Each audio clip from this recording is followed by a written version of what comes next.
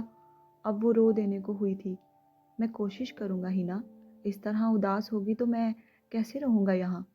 اب حدید پریشان ہوئے تھے کیونکہ وہ جانتے تھے وہ اگر رو پڑتی تو وہ بھاگ کے آج ہی سوات واپس چلے جاتے، پھر جو ہوتا سو ہوتا۔ ہینا کے آنسو وہ کسی صورت برداشت نہیں کر سکتے تھے۔ 3 مہینے گزر گئے ہیں اور ابھی آپ کہہ رہے ہیں میں اداس نہیں ہوں؟ ٹھیک ہے، اب میں آپ کو فون ہی نہیں کروں گی، غصے سے بھیگے لہجے میں کہتی وہ کھٹاک سے فون رکھ گئی، جبکہ حدید ہیلو ہیلو ہی کرتے رہ گئے۔ گہری سرد سانس ہوا کے سپرد کرتے وہ فون واپس میز پر رکھ گئے اور سوچنے لگے کہ جلدی کیسے واپس جایا جائے۔ ان کی جگہ اپوائنٹ ہونے والے نئے افسر نے 1 ہفتے بعد آنا تھا اور اس سے پہلے وہ واپس نہیں جا سکتے تھے۔ لاہور، عالم حویلی۔ کیا کہا تم نے؟ ذرا دوبارہ کہنا۔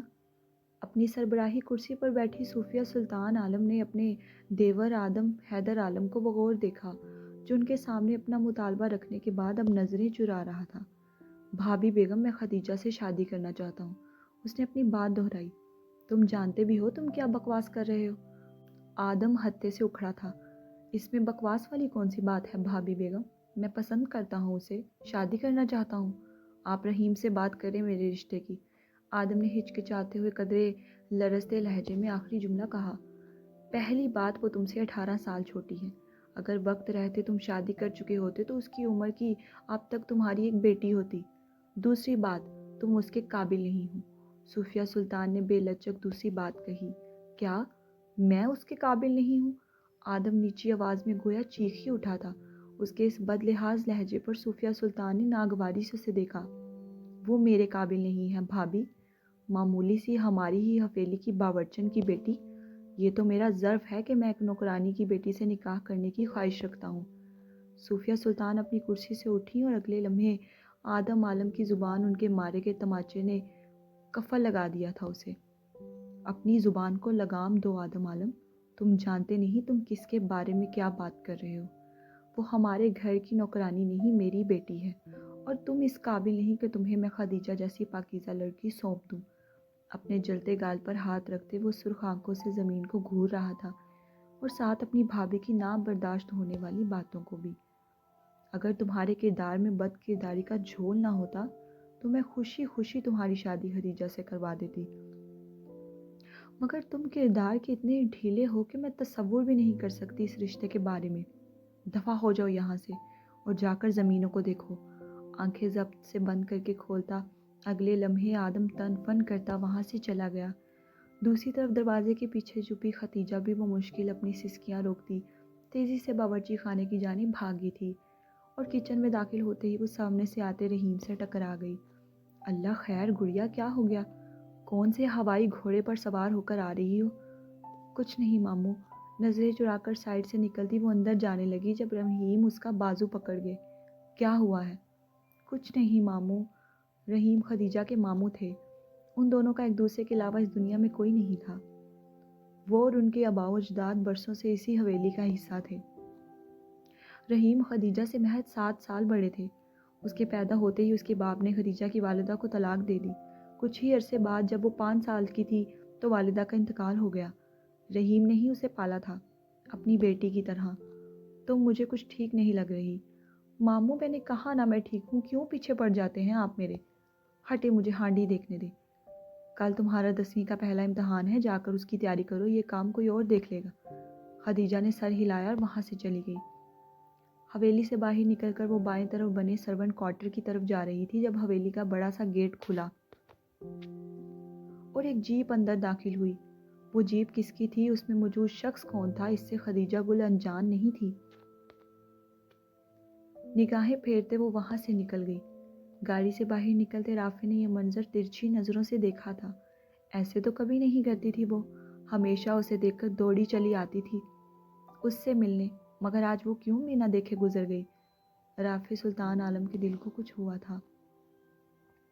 ملازم اس کا سامان گاڑی سے نکالتے اندر لے کے جا رہے تھے۔ رافع راہداری سے اندر کی جانب بڑھا اندر داخل ہونے سے پہلے ہی اس کی والدہ صدقے واری جاتی اس کے استقبال کو آئی تھی۔ آ گیا میرا بچہ، میرا رافع۔ خاکی وردی میں ملبوس بیٹے کو دیکھا تو بے ساختہ ان کا منہ چومنے لگی۔ امی، اپنی والدہ کی شفقت سے ہاتھ چومتے وہ ان سے لپٹ گیا۔ صوفیہ اسے پشت سے حصار میں لیتی اندر داخل ہوئی۔ کیسے ہو بھتیجے، لوٹ آئے تم؟ اندر داخل ہوتے ہی اپنی بڑی مونچھوں کو تاؤ دیتے آ رہے اس کے چچا آدم عالم کی آواز رافع کے کانوں سے ٹکرائی۔ قریب آتے وہ رافع سے بغل گیر ہوا۔ میں ٹھیک ہوں چچا، آپ کیسے ہیں؟ برخودار، میں تو تمہارے سامنے ہی ہوں ہمیشہ کی طرح، تم سے بھی زیادہ جوان اور خوبصورت۔ ایک آنکھ ونگ کرتے وہ طوطا چشمی خوب ظاہر کرنے لگے۔ رافع سر جھٹکے ہنسنے لگا۔ چچا آپ بھی نہ، میں نے کتنی بار کہا ہے آپ مجھ سے زیادہ خوبصورت ہیں، پھر ایسی باتیں کیوں کرتے ہیں؟ اس لیے کہ میں نے سوچا ہے دونوں چچا بھتیجا اس بار اکٹھے صحرا باندھ لیتے ہیں، کیا کہتے ہو؟ رافع کے کندھے کے گرد بازو پھیلائے وہ اسے لے کر بیٹھک کی طرف بڑھا۔ کیوں بھابھی بیگم، ٹھیک کہا نا میں نے؟ ہاں آدم، ٹھیک کہہ رہے ہو تم، انشاءاللہ اب اس کی شادی ہی کرنے کا ارادہ ہے میرا۔ صوفوں پر بیٹھتے صوفیہ بیگم گویا ہوئیں اور رافع کا رخسار محبت سے چھوا۔ چلو تم کپڑے تبدیل کر لو اور کچھ دیر آرام کر لو، میں تمہارے لیے کھانا بنواتی ہوں۔ جی امی۔ وہ اٹھا اور بیٹھک سے نکلتا اپنے کمرے کی جانب بڑھ گیا، جبکہ آدم حیدر عالم کی نفرت بھری نظروں نے دور تک رافع سلطان عالم کا پیچھا کیا تھا۔ ایک آگ سی تھی اس کی آنکھوں میں، جیسے وہ بہت کچھ جلا کر راکھ کر دینے کا ارادہ رکھتا ہو۔ ان کی خوشیاں، ان کے چہرے کی مسکراہٹیں، ان کی محبتیں، عالم حویلی کی خوشحالی اور سکون۔ خدیجہ سروٹ کوارٹر میں موجود اپنے کمرے میں چارپائی پر بیٹھی کتابیں پھیلائے ہوئے تھی۔ بظاہر تو وہ کتابوں کو دیکھ رہی تھی، مگر دل و دماغ اور تمام تر سوچیں صبح ہوئی صوفیہ سلطان اور آدم عالم کے درمیان گفتگو میں الجھا تھا۔ کھلی کتاب کو بے خیالی میں دیکھتے اچانک اسے دہلیز میں سایہ سا محسوس ہوا، جیسے کوئی دہلیز میں آ کھڑا ہوا ہو۔ مخصوص خوشبو کو سونگھتے وہ بنا دیکھے پہچان گئی کہ وہاں آنے والا شخص کون ہے۔ ایک خالی نظر اٹھا کر اس نے دہلیز کی جانب دیکھا جہاں رافع عالم کھڑا تھا۔ سینے پر ہاتھ باندھتے وہ محبت بھری نظروں سے اسے ہی دیکھ رہا تھا۔ اپنا دوپٹہ درست کرتی وہ چارپائی سے اٹھی اور جا کر دونوں پنوں سے دروازہ بند کرنے لگی، مگر رافع نے دونوں پٹ پر ہاتھ رکھتے اس کے ارادوں کو ناکام بنا دیا۔ خدیجہ کی اس بے رخی پر اس کا دل مچلا تھا۔ خدیجہ، ایک پکار آئی تھی اور اس پکار پر ہمیشہ کی طرح وہ ہار گئی تھی۔ اپنے دونوں ہاتھ پہلو میں گرائے وہ سر جھکا گئی۔ کیا بات ہے، ناراض ہو مجھ سے؟ اس بار زیادہ دیر کر دی نا میں نے؟ رافع افسردہ تھا۔ وہ سراب آنکھوں والی لڑکی کچھ نہ بولی۔ اچھا معاف کر دو، آئندہ ایسا نہیں ہوگا۔ رافع نے اپنے دونوں کان پکڑ لیے۔ مقصد صرف اسے منانا تھا، اور خدیجہ نے تڑپ کر اس کے دونوں ہاتھ کانوں سے پرے کیے، جو رافع کے مسکرا دینے کا موجب بنے۔ آج امی جان سے بات کرنے والا ہوں تمہارے لیے، خود کو میرے لیے تیار کر لو۔ زندگی سے بھرپور مسکراہٹ لبوں پر سجائے چمکتی سی آنکھوں سے وہ خدیجہ کا دل دھڑکا گیا۔ اگلے ہفتے تمہارے جنم دن کے دن ہم شادی کریں گے انشاءاللہ، ٹھیک ہے نا؟ میم آپ کو کوئی اعتراض تو نہیں؟ خدیجہ نے سر اس بات میں ہلا کر ہاں میں جواب دیا تھا، جس پر رافع نے تیوڑی چڑھا کر اسے دیکھا۔ کیا اعتراض ہے آپ کو، اور اس کی وجہ؟ سینے پر ہاتھ دوبارہ باندھتے وہ سنجیدگی سے گویا ہوا۔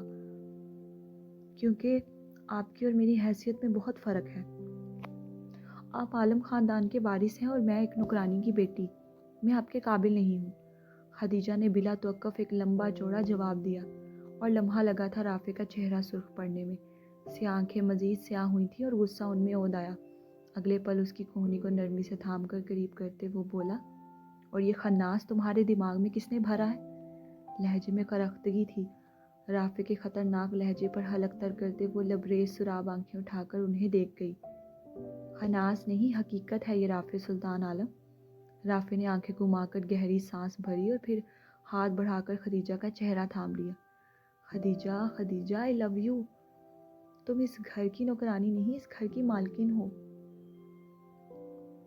اور تمہاری حیثیت کیا ہے یہ سب پر آشکار ہو جائے گا انشاءاللہ، یقین رکھو مجھ پر۔ یہ حیثیت ویثیت کچھ نہیں ہوتی۔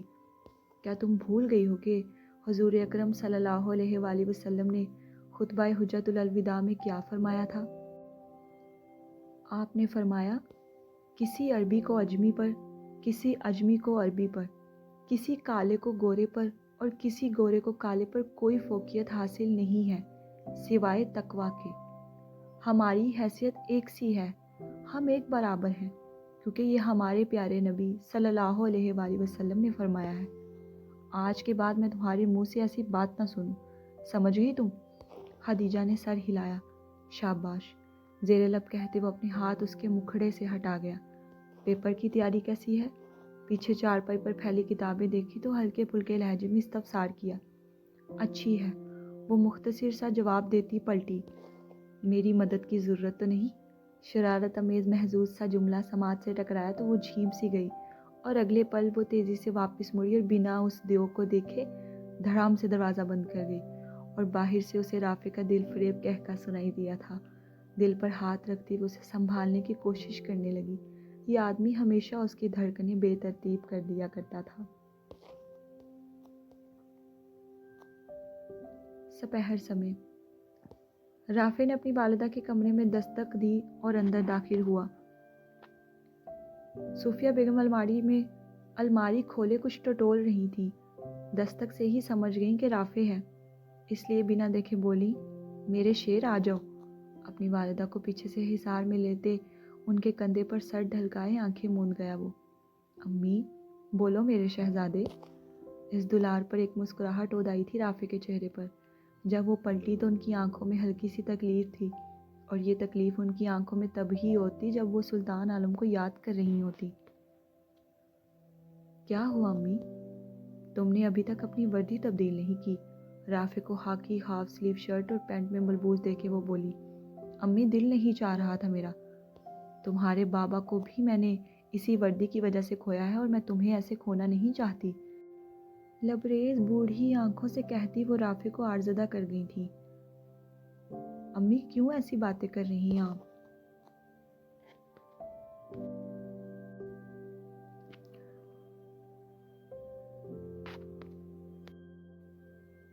ٹھیک ہی تو کہتی ہوں، تمہیں فوج میں ہی بھرتی ہونا تھا کیا؟ کوئی اور کام بھی تو کر سکتے تھے۔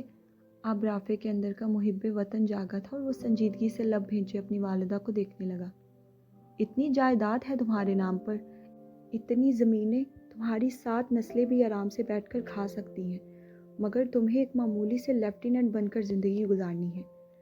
اپنے سے اوپر افسران کو سلیوٹ کرنا ہے۔ تمہیں پتہ ہے وہ تمہارے اوپر جو افسران ہیں ان سے کئی زیادہ رئیس ہو تم۔ امی، کیا سانسی کی باتیں کر رہی ہیں آپ؟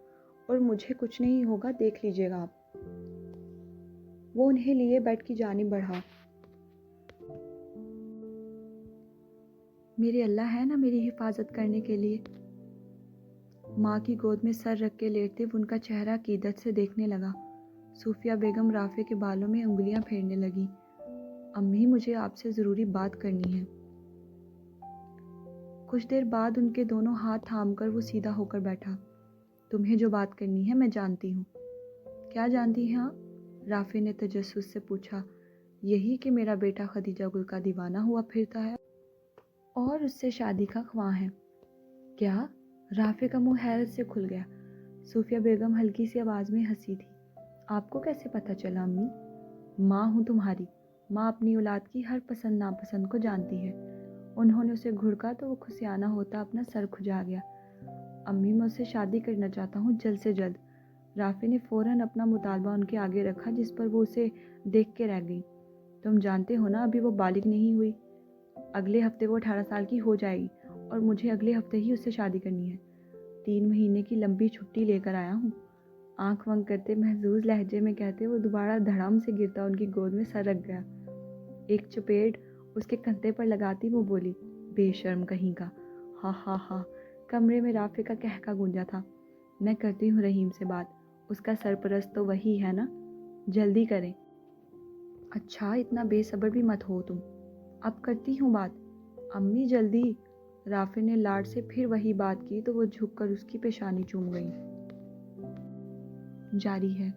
چلیں جی ڈیئر ریڈرز، قسط ہو چکی ہے مکمل۔ امید ہے آپ سب کو پسند آئی ہوگی۔ پاسٹ سٹارٹ ہو چکا ہے اور امید ہے آپ سب بور نہیں ہوں گے پاسٹ پڑھتے ہوئے۔ جلد انشاءاللہ حاضر ہوں گے ایک نئی قسط کے ساتھ۔ میرے چینل کو ضرور سبسکرائب کیجیے گا۔ مجھے دے اجازت، اللہ حافظ۔